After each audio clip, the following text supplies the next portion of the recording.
contents, and now he's beginning to chew the cardboard. Lovely. I am beginning to recognize my where. It's the spare bedroom of Jay's humble abode in air, with the decor of a military surplus warehouse crossed with a speed shop. I also remember the raccoon's name. It's Rocky, and Rocky has now decided that I might know additional food sources and follows me out of the bedroom and down the hall to the kitchen. I remember now how I got here. I had just processed out of the army, with my illusions shattered and a bad taste in my mouth for the future. My last gasp at trying to reconcile 17-plus years in Special Forces had been the Iranian mess.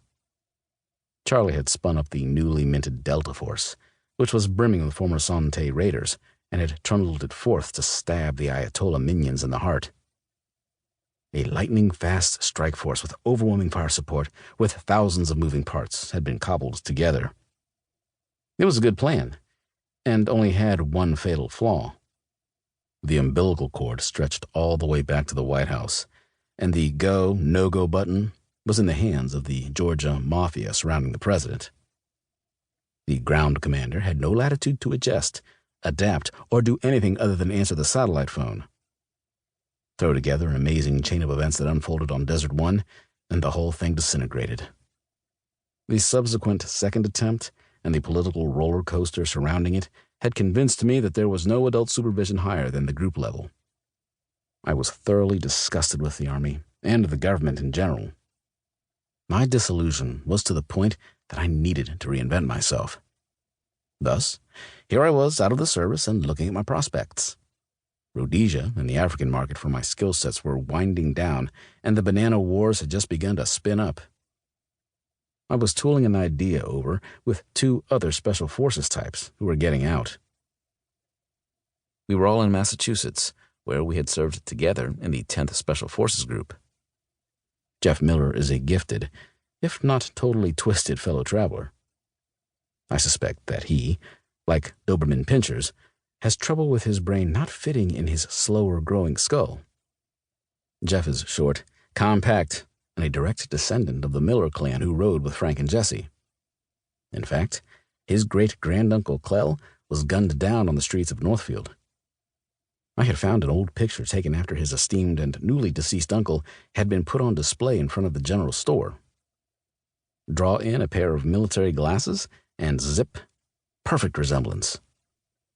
Jeff wears correctional glasses, and they make him look and see better.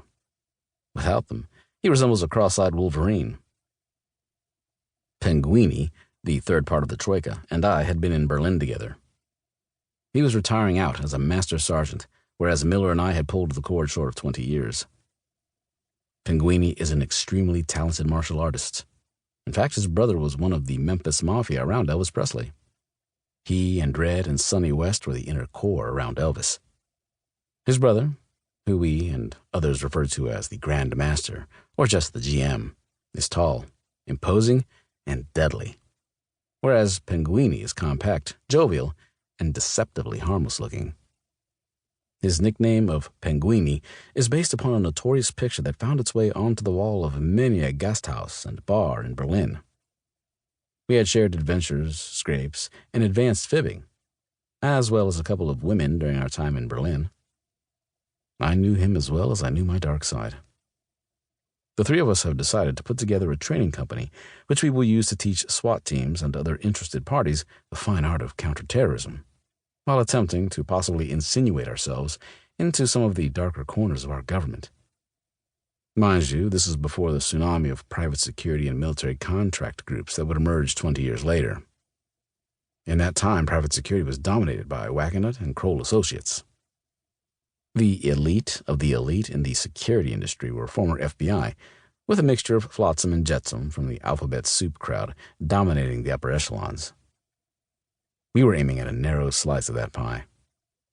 Little did we know that the lack of even basic business skills would flame out our ambitions later. As it was, we were ready to take on the world of high-speed action, using our skills and knowledge. We had our first customer in the form of the International Association of Chiefs of Police to deliver SWAT seminars to selected customers drawn from all over the U.S. and the world.